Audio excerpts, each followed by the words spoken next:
Psychanalyse et autisme? Bof. Un père demande à un psychanalyste des conseils pour aider son fils autiste de 16 ans à communiquer avec les filles, parce qu'il semble qu'il s'y prend de façon maladroite et qu'il est rejeté par les filles. Le psychanalyste lui demande « Comment était la maman avec votre fils? Il y a un transfert, me semble-t-il. » Alors le père répond en expliquant que la maman, elle est tendre, aimante, parfois colérique. Le psychanalyste, sans avoir rencontré ni la mère ni le fils autiste, répond au papa que la mère est dans le déni. Que pour le fils, il pourrait passer par la psychomagie, l'art-thérapie et la thérapie primale pour rendre conscient l'inconscient et lui donner la possibilité d'un déblocage émotionnel. Le garçon a 16 ans et quelques difficultés à parler aux filles. Il est autiste, sans déficience intellectuelle. Il a 16 ans. Et ce serait la mère le souci. La mère qui serait dans le déni. De quoi, on ne sait pas. Mais c'est de la faute de la maman. Ça paraît clair au thérapeute. Je suis Maya, une femme entourée de personnes TSA et HPI, à la fois dans ma famille, mon entourage, ma vie professionnelle et associative. Je ne suis pas professionnelle de santé, mais a priori, je connais 2-3 trucs sur le TSA et j'ai une expertise d'usage et de terrain. Et dans ce podcast, au titre taquin, fais un effort. On va essayer de faire comprendre le monde des atypiques à ceux qui cherchent à décoder les troubles du spectre de l'autisme, et réciproquement. Avant de commencer, je voulais vous remercier pour votre soutien, vos messages, vos commentaires, pour les étoiles que vous mettez à ce podcast, et dans mes yeux du coup, et pour tous ceux qui s'abonnent. Dans 15 jours, on laisse parler les jeunes. Ensuite, ce sera à mon tour de leur parler juste à eux. N'écoutez pas si vous n'êtes plus jeune, à vous de définir la limite. Et après ces 2 épisodes, on lancera la série sur le couple. Vous avez hâte qu'on aborde ce sujet? Moi aussi. Et sacré sujet. D'ailleurs, préparez-vous, je vous demanderai vos témoignages et vos retours d'expérience.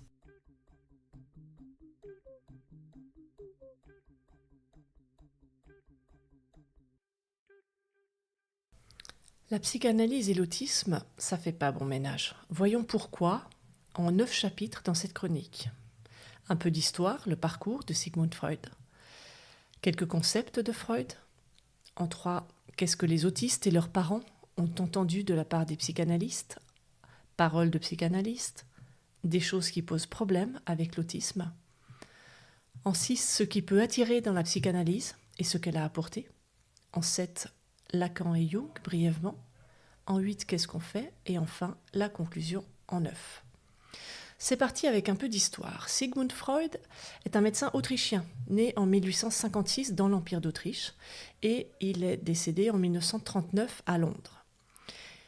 Il est né dans une famille pauvre, qui a complètement misé sur son intelligence à lui et ses capacités pour qu'il puisse faire médecine et accéder à une profession lucrative.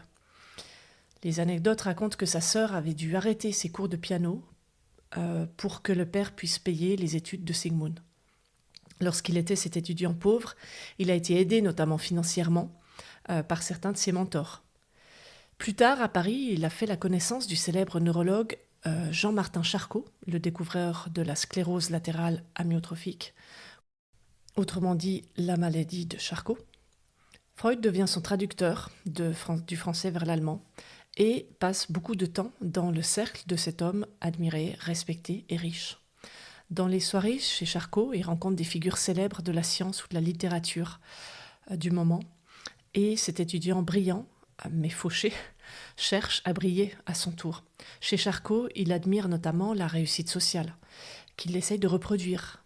Charcot était issu d'un milieu modeste, il est devenu directeur de l'hôpital parisien La Salpêtrière, tout en consultant également en privé, avec au passage des prix de consultation très très élevés. Freud doit retarder ses fiançailles, faute d'argent, et finit par pouvoir se marier en 1886 avec Martha Bernays. Durant les 4 ans qu'ont duré leurs fiançailles, Sigmund écrit 1539 lettres à Martha. Donc, j'ai fait le calcul, en moyenne, 1 par jour. De cette correspondance intime, les spécialistes disent que sont présents les prémices de la psychanalyse. Il semblerait que Martha ait joué un rôle important, qu'elle ait beaucoup soutenu son mari dans son ascension et peut-être qu'elle l'a très probablement inspiré. Ils ont désormais 6 enfants et la sœur de Martha, Mina, vient vivre avec eux à la naissance de la dernière, Anna Freud, en 1895.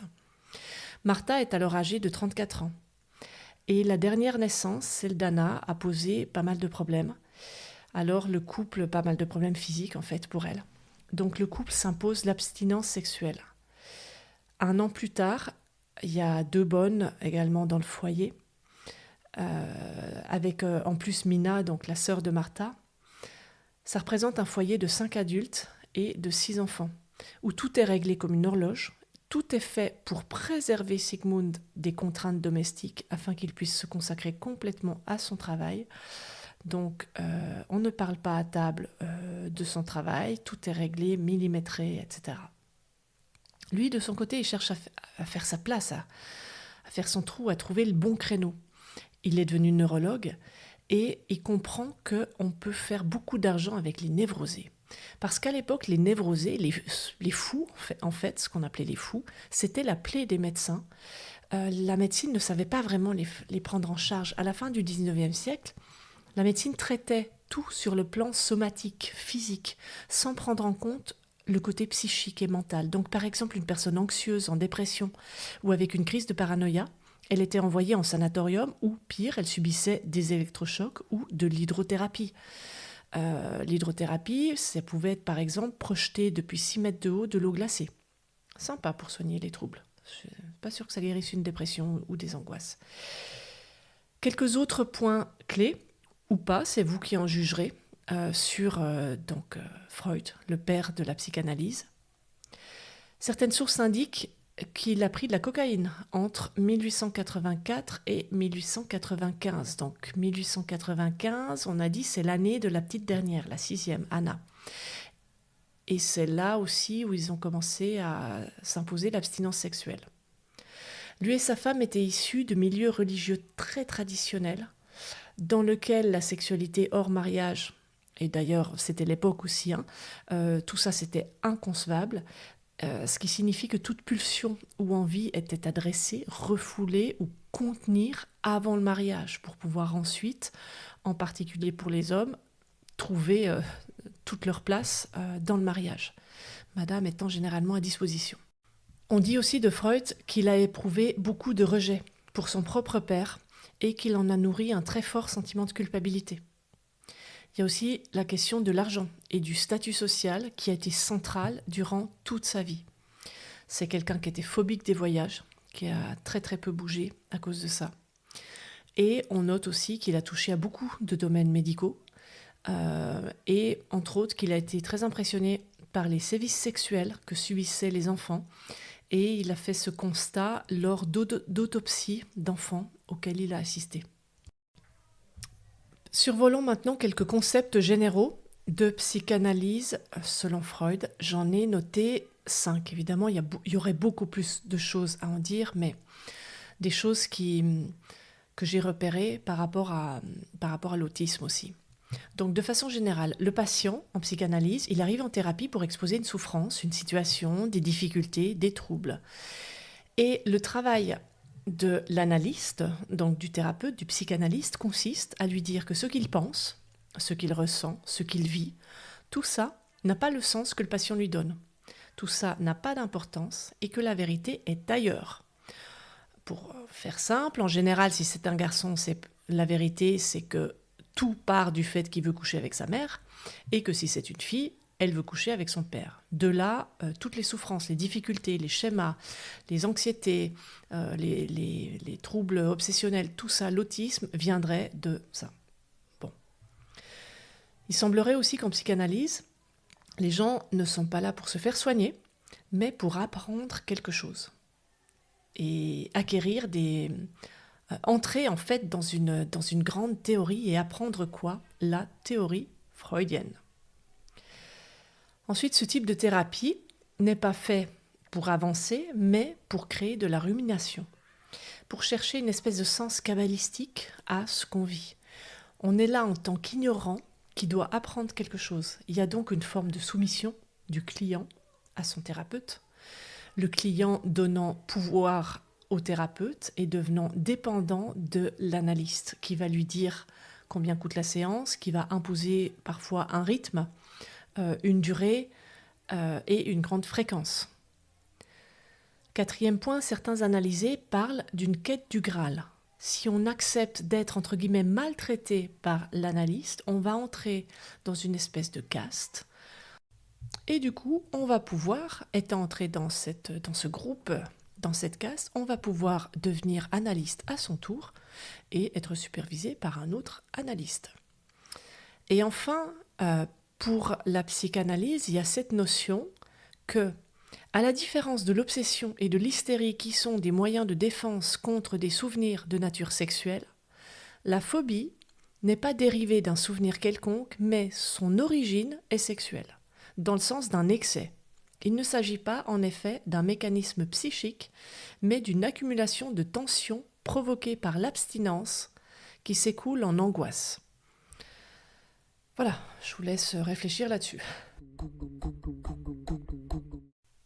En chapitre 3, je vous mets un mini florilège de 4 phrases que des parents d'enfants autistes ont entendues de la bouche de psychanalystes.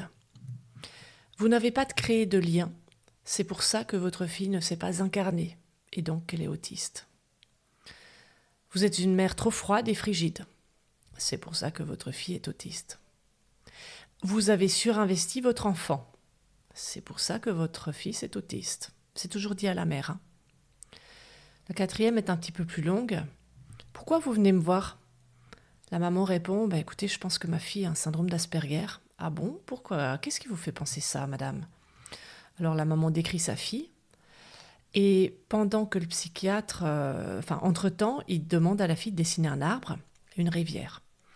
Et il se trouve que cette enfant autiste est très très bonne en dessin. Elle est très observatrice, merci l'autisme.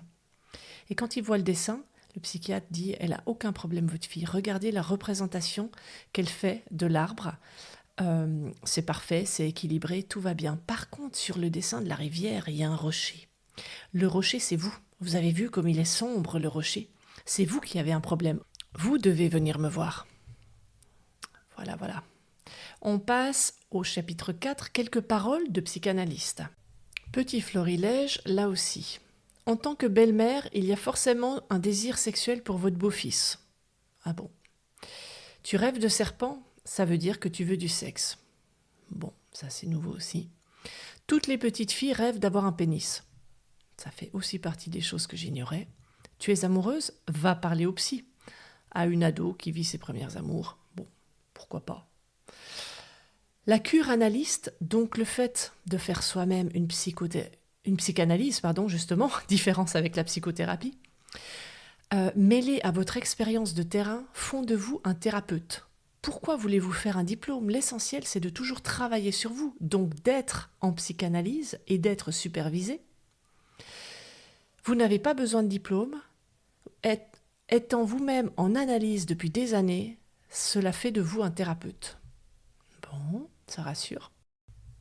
Voilà, c'était quelques exemples rapides. Bon, c'est pratique, donc on peut payer pour raconter nos difficultés et nos troubles. On ne reçoit aucun conseil. On a juste quelques mots pour nous faire entendre de temps à autre. On va nous parler bien sûr de toutes nos pulsions sexuelles refoulées.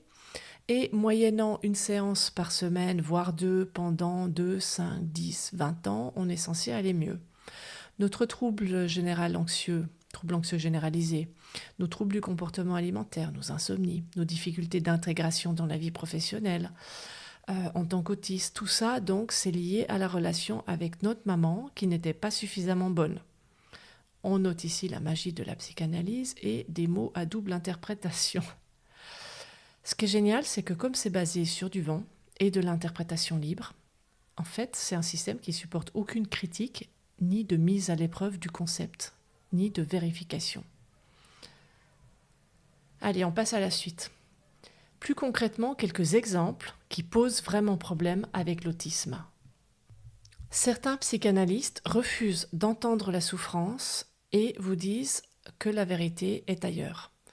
Et ça, c'est le contraire d'une thérapie qui va prendre en compte la souffrance et essayer de l'accompagner, de la soigner, ou alors d'un coaching qui va déterminer un objectif à atteindre. En psychanalyse, on vous fait miroiter un Graal, une sorte de récompense au bout de l'analyse. Si vous faites une analyse, vous faites partie de l'élite. C'est un milieu considéré par certains comme un milieu fermé, autocentré, qui s'autocongratule, qui reconnaît et valide ses pairs. Votre vie peut tourner autour de l'analyste. Ça demande une adhésion forte à la croyance que l'analyse va vous être bénéfique. Ça exige votre foi, votre adhésion. Alors qu'en fait, vous avez tout à fait le droit de mettre en doute n'importe quelle pratique qui ne vous convient pas, qui semble tourner en rond et qui semble plus remplir les poches de votre thérapeute que vous aider. L'analyse, ça peut sembler vous aider parce qu'en fait, ça peut valoriser l'ego. Ah, je suis une personne bien et valable parce que moi, je dédie du temps et de l'argent à l'analyse. Mais je pose la question, est-ce que choyer son ego, c'est vraiment apprendre à se connaître et avoir des clés pour se comprendre et avancer? Est-ce que soigner son ego soigne l'estime de soi, le stress post-traumatique, les troubles anxieux, la dépression, les troubles alimentaires, les crises suicidaires? Est-ce que soigner son ego soigne la santé mentale? À propos de l'ego et du narcissisme, la chronique Arrêtez de se faire bouffer quand on est autiste en parle largement si le sujet vous intéresse. Autre chose, Lacan lui-même aurait dit « Si quelqu'un va mieux en psychanalyse, ça n'a rien à voir avec la psychanalyse, c'est un accident. » Ou c'est lié à d'autres choses qui l'ont aidé à comprendre des choses et avancer. C'est quand même un comble. Lacan, un des pères de la psychanalyse. L'idée qu'on est responsable devant les autres n'existe pas dans la psychanalyse. Je vous mets la référence dans les petites lignes de description. C'est une sorte d'hymne au narcissisme. Mes actions n'ont pas d'impact sur les autres. Mes pulsions, mon inconscient, voilà ce qui est important. À propos des abus et des violences sexuelles, selon la psychanalyse, l'enfant ou la femme ou l'autiste, quelque part, a permis ça et y a pris plaisir aux abus et aux violences sexuelles. On connaît le retard de prise en charge adapté à l'autisme en France. Eh bien, c'est largement dû à cette puissance de la pensée psychanalytique et du fait qu'elle imprègne tous les milieux médicaux, les milieux du savoir, les médias. Pour un psychanalyste, en résumé, soit vous allez bien, ce qui signifie que vous êtes un névrosé qui arrive à fonctionner parce que tout le monde est névrosé. Et dans ce cas, si vous allez bien, ça signifie que vous êtes sous l'influence du père. Soit vous allez mal, vous êtes en dépression, vous avez des troubles, vous êtes autiste, vous avez des choses qui vous empêchent de fonctionner. Et donc ça signifie que vous êtes sous l'influence de la mère. En psychanalyse aussi, il y avait beaucoup la vision de l'autisme et des troubles du spectre de l'autisme avec déficience, enfermés en institut. Ceux à qui on ne donnait pas les appuis, les éléments pour comprendre leur monde, on ne leur donnait pas non plus les adaptations nécessaires pour évoluer. Et en fait, beaucoup se sont basés là-dessus pour dire, par rapport à l'autisme, que dans ce cas, c'est la toute-puissance de la mère qui a provoqué cet état d'autisme parce que la mère n'aurait pas laissé la place suffisante au père pour faire civilisation. Alors, là j'extrapole. À mon sens, cette pensée-là, elle était dominante et très présente dans les années 80. Ce qui fait qu'à cette époque, les mères n'ont pas voulu ou n'ont pas pu voir la perversité ou les abus de leurs conjoints sur leurs enfants dans certains cas.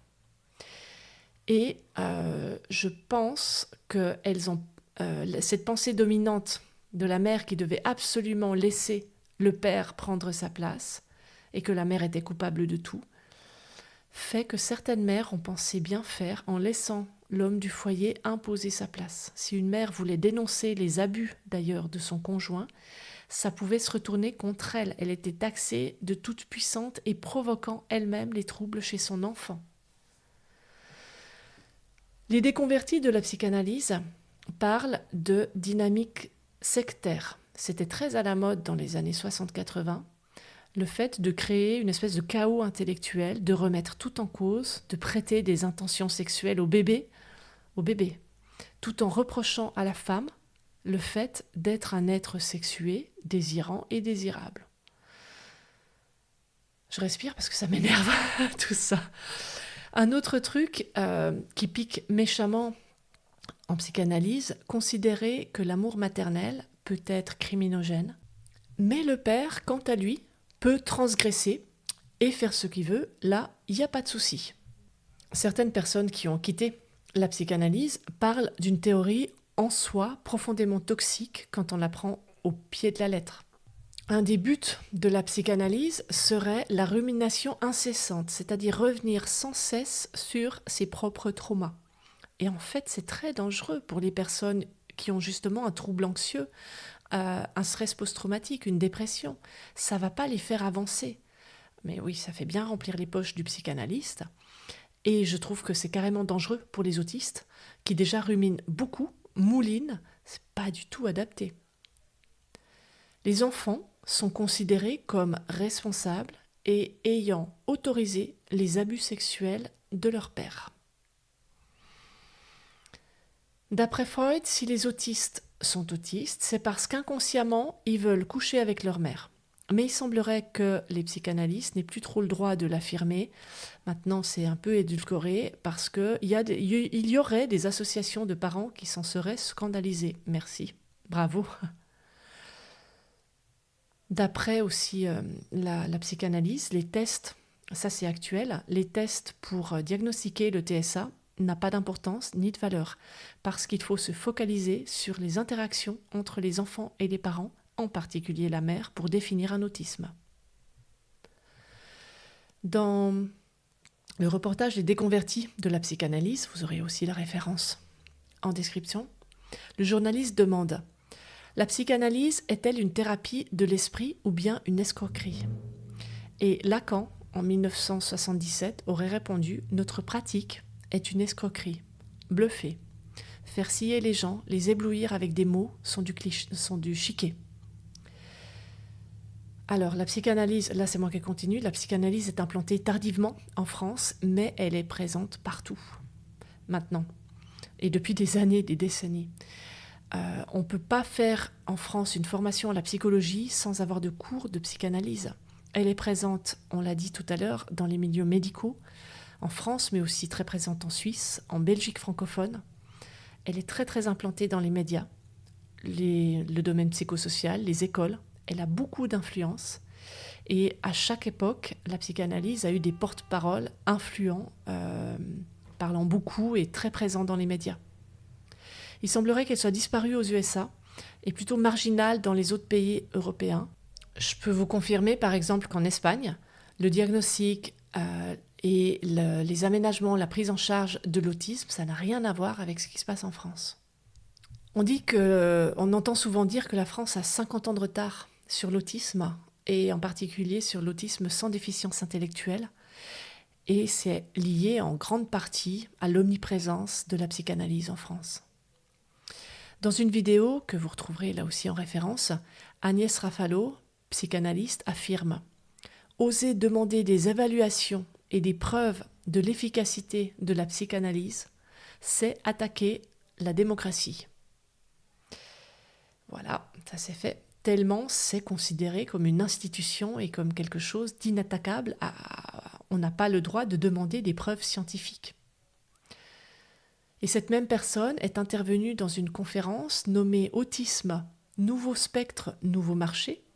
Oui au choix de la méthode de soins, non à l'interdiction de la psychanalyse. Est-ce que la psychanalyse serait en train de revoir ses fondements ou simplement de se positionner sur un nouveau marché juteux pour aller plus loin dans la vision de la psychanalyse sur l'autisme et avoir froid dans le dos au passage, accrochez-vous. Je vous recommande le film Le Mur de Sophie Robert, tous les travaux de Sophie Robert en général, et sa chaîne Le Dragon Bleu. En chapitre 5, ce qui peut attirer dans la psychanalyse. 4 choses, à mon avis. Le psychanalyste ne vous juge pas, en théorie. Il vous écoute et il décode au-delà de ce que vous exprimez. C'est de la science. Alors, c'est faux en fait, mais eux-mêmes l'affirment. Par contre, ça c'est vraiment faux. C'est pas du tout justement scientifique. C'est ce que les psychologues et les neuropsychologues reprochent beaucoup à la psychanalyse. Ensuite, ce qui peut attirer dans la psychanalyse, c'est que si ça ne marche pas, c'est que votre foi est mise à l'épreuve. Donc, il faut continuer, il faut persévérer. C'est pratique. Et enfin, et là, c'est pas du tout ironique de ma part, la psychanalyse a quand même apporté 2 choses très importantes dans la médecine du mental. La notion d'inconscient et que tout n'est pas accessible à notre cerveau à l'instant T, la prise en compte des souvenirs traumatiques. Et surtout, l'écoute du patient. Ça a été une grande nouveauté, certainement bien plus bénéfique en cas de dépression, de troubles, etc., que les électrochocs ou l'eau glacée. Allez, chapitre suivant, on va survoler un petit peu Lacan et Jung, parce qu'on a parlé tout au début de Freud, mais Lacan et Jung sont aussi des grandes figures de la psychanalyse. Je voulais pas faire une analyse étendue des analystes. Merci, vous avez certainement apprécié le jeu de mots à 2 balles, ou pas. Mais je résiste pas à l'envie de vous lire l'extrait d'un document rédigé par une psychanalyste, Suzanne Hennenwolf. Ça s'appelle La technique freudienne et lacanienne, une comparaison, à propos justement des différences entre Freud et Lacan. Mais j'étais arrivée dans le groupe de travail freudo-lacanien aussi avec la conviction que Lacan avait apporté quelque chose à la théorie psychanalytique qui était cruciale, à savoir que le sujet est pris, entre guillemets, dans le désir de l'autre, fin des guillemets. De façon originale, Lacan en a fini avec l'idée monadique de l'individu, sans pour autant virer dans une conception purement intersubjectiviste du devenir du sujet. J'ai rien compris. En effet, le pulsionnel freudien considérait l'objet comme contingent, sa valeur étant jugée à l'aune de sa capacité à apporter de la satisfaction. L'objet, selon Freud, est constitué postérieurement à l'expérience de la satisfaction. Il est deuxième, la pulsion étant la première. Chez Lacan, c'est l'inverse, l'approche lacanienne mise sur la structure elle-même, dans laquelle le sujet est pris comme, entre guillemets, être parlant. Fin des guillemets. L'homme est, dès avant sa naissance et au-delà de sa mort, pris dans la chaîne symbolique. Et aussi, c'est le monde des mots qui crée le monde des choses. Ça, c'est de Lacan. L'environnement précède le sujet, et ce dernier, le sujet donc, doit se constituer à partir de sa captivité dans le désir de l'autre, alors que dans la conception freudienne, le sujet se constitue en émergeant de son narcissisme primaire et en s'ouvrant au fur et à mesure à son environnement. Suite à la recherche sur le nourrisson, réalisée notamment par les cognitivistes, la vision freudienne monadique du nourrisson ne peut plus convaincre. Le nourrisson dispose de capacités de communication extraordinaires et reconnaît l'objet d'emblée. Le nourrisson s'est avéré n'être nullement cet être passif, symbiotique, autistique ou anobjectal, tel que décrit en psychanalyse freudienne. En effet, le narcissisme n'est qu'une formation secondaire. La théorie de Lacan considère ces données et postule que le développement du système psychique se fait dans la direction suivante. L'action de l'objet, qui serait premier, et l'interaction du nourrisson avec lui, puis de la représentation de cette interaction, et enfin la symbolisation imagée et verbale comme étape ultime du développement. Alors, on continue. Ça se corse. Certes, Freud, déjà, avait parlé du nourrisson comme jouet érotique de la mère. 1912. Mais plus largement, du côté de la psychanalyse freudienne, la conception du sujet que précède l'objet n'a été reprise que tardivement, notamment par Jean Laplanche. Or, ce dernier l'a dissocié du structuralisme de Lacan. L'autre, autre entre guillemets, chez Laplanche, n'est pas un grand autre, entre guillemets aussi, niché dans le langage et le signifiant, mais tout simplement l'adulte face à l'enfant. L'enfant se trouve livré aux messages énigmatiques de l'adulte, qui sont énigmatiques car compromis par l'inconscient de l'adulte. Cet inconscient est caractérisé par les processus primaires et la sexualité infantile. La sexualité infantile sous-tend la vie psychique de chaque adulte et elle a tendance puissante d'influer tous les actes, paroles, représentations, fantasmes et bien évidemment aussi la relation d'attachement à l'enfant. Ainsi, l'enfant sera inévitablement érotisé par l'adulte, dans une séduction généralisée, comme le dit Laplanche. Contrairement à Lacan, la participation active de l'enfant, donc on parle de participation active de l'enfant dans une relation d'attachement qui est inévitablement érotisée par l'adulte. Participation active de l'enfant. Je reprends. Donc cette participation active de l'enfant est soulignée chez Laplanche, et ceci à travers le travail de traduction des messages qui incombent à l'enfant. Et à l'instar de Freud, Laplanche continue à considérer aussi bien le courant sensuel que le courant tendre dans la relation à l'autre et dans le transfert analytique, c'est-à-dire désir et attachement. Voilà. Enjoy. Bon, ce qu'on pourra quand même dire, pour passer un petit peu à autre chose, parce que ça c'est quand même franchement nauséabond, à mon sens. Et là, s'il y a des psychanalystes qui écoutent, lâchez-vous en commentaire, hein. Analysez-moi et dites-moi ce que vous voulez, j'en pense. J'en pense pas moins. Bon, allez, on passe, après la sexualité de l'enfant, sexualité infantile, on passe à l'argent. Donc, l'argent, c'est quand même une donnée très importante aussi dans la psychanalyse. L'analyser devant payer pour guérir. J'ignore ce qu'il en est précisément maintenant, mais pour Freud et Lacan, ils faisaient payer cher, très cher, leurs séances, le tarif étant déterminé en fonction des moyens du client.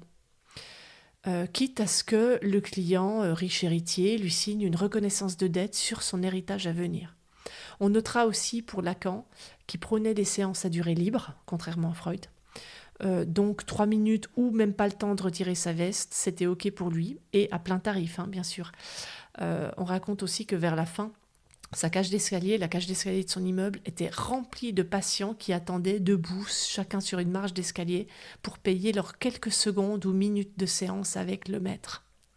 Je ne suis pas convaincue de l'efficacité de la méthode sur les profils autistiques. Bon, voilà. Concernant Jung, il s'est séparé de Freud et de son idéologie pour fonder sa propre école. Je ne vais pas rentrer dans le détail, mais là aussi je vous mets dans les sources un document qui fait 2 pages, qui résume leurs différences si le sujet vous intéresse. Et sinon, votre copain bibliothécaire, Google ou Wikipédia sont vos amis. On arrive à la fin. Alors, comment faire ? Comment faire quand on a besoin de soutien pour avancer ou pour trouver un thérapeute sans avoir recours à la psychanalyse ? Eh bien, d'abord, évidemment, le bouche à oreille. Demander autour de soi des références pour voir vers qui s'orienter. Poser la question à des groupes de soutien, à des groupes, des associations, etc. Évidemment aussi poser la question à votre psy, s'il est psychiatre, psychologue, psychanalyste, et son rapport à la psychanalyse. Et n'hésitez pas à changer de professionnel si celui que vous avez ne vous convient pas ou ne vous convient plus. Vous êtes libre. Les psychanalystes, ils n'aiment pas trop qu'on les quitte. Ils vont dire que c'est justement parce que le travail avance qu'il ne faut pas les quitter. Bon, mais vous êtes libre vraiment. Ensuite, plus largement, je voulais vous parler d'une étude qui a montré, référence en description aussi, une étude qui a montré que si on soutient les parents dans les 2 premières années de l'arrivée des enfants, si les parents bénéficient de ce soutien, de guidance parentale, d'aide bienveillante, au lieu d'être laissés avec leurs difficultés, eh bien, il y a beaucoup moins, notamment, de troubles antisociaux. Plus généralement, beaucoup moins de difficultés dans les familles. Donc, en gros, quand on ne laisse pas les parents se démerder seuls avec les difficultés légitimes qu'ils ont en tant que jeunes parents, la santé mentale des parents et donc de leurs enfants est bien meilleure. Alors je pose une question. Quand les jeunes parents sont confrontés à leurs légitimes questions de parents, quand en plus ces parents sont autistes et par définition n'ont pas nécessairement tous les codes et cherchent de l'aide, ou alors que ces parents ont, et sans le savoir au début, et parfois pendant bien longtemps, ils ont des enfants qui sont sur le spectre de l'autisme. Qu'est-ce qui se passe quand les seules réponses apportées viennent du milieu de la psychanalyse ? Donc en résumé, tout est de la faute de la mère, trop présente, qui laisse pas de place au père, ou au contraire pas assez investie, qui tisse pas de lien avec son enfant. Vous voyez la violence du truc ? Il y a des mères autistes qui souffrent de stress post-traumatique lié à ce qu'elles ont vécu dans la prise en charge et l'accompagnement de leur enfant. Il y a des enfants qui sont retirés à leur famille parce qu'une mère a osé demander du soutien et qu'on l'a accusée d'être la source de l'autisme ou des troubles de son enfant. À titre personnel, et ça n'implique que moi, je me demande si la psychanalyse, que certains ex-psychanalystes qualifient de religion, n'aurait pas été fondée par des hommes en quête de succès et de reconnaissance et qui ont surfé sur une société à l'époque bien trop coincée dans le domaine des rapports amoureux et de la sexualité. En conclusion, rappelons que pour la Haute Autorité de Santé, la psychanalyse n'est pas recommandée pour les autistes et l'autisme. Par contre, un médecin psychiatre ou un psychologue, les deux formés sur l'autisme, oui, peuvent être évidemment d'un grand soutien. Rappelons aussi que la psychanalyse est très présente donc en France, en Suisse, y compris dans les universités et dans les formations des médecins psychiatres et des psychologues, qu'elle est extrêmement présente dans les médias, dans les analyses qui sont faites, dans les contenus des grandes chaînes ou à la radio, et à l'école aussi. Elle a vraiment imprégné fortement les mentalités. Alors se poser et réaliser ce qui, dans l'accompagnement qu'on a reçu de la part de notre famille, nos enseignants, et dans la pensée qui nous entoure, vient en fait de concepts freudiens. Ça va permettre de trier ces idées, de comprendre d'où elles viennent, de voir ce qui marche ou pas, et de faire nos propres choix. Et si la psychanalyse vous a aidé, ou aide l'un de vos proches, tant mieux. Il ne s'agit pas du tout de faire une croisade ou un combat, mais bien de clarifier les concepts pour comprendre d'où viennent certaines de nos certitudes ou de celles de belle-maman, et de choisir vers quoi on veut aller ou pas.